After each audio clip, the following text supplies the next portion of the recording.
You hear that? Hey America, it's Michael Duncan Foster here. I just bedded down. And you hear that strange noise?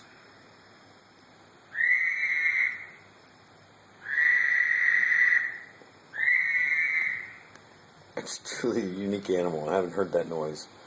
But just got bedded down, just got in.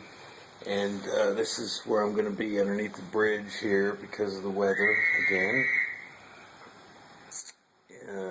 I'm going to sleep for a little bit and then probably go do some fishing over there where I showed you the natural greenhouse off the steel bridge. It's over there.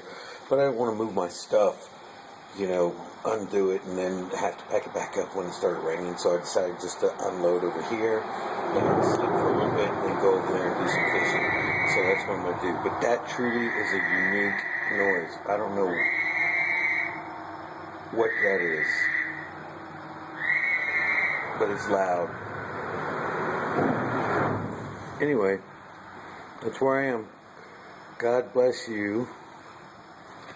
God bless you. God bless America. Peace and love to the world. I'll see you in the morning.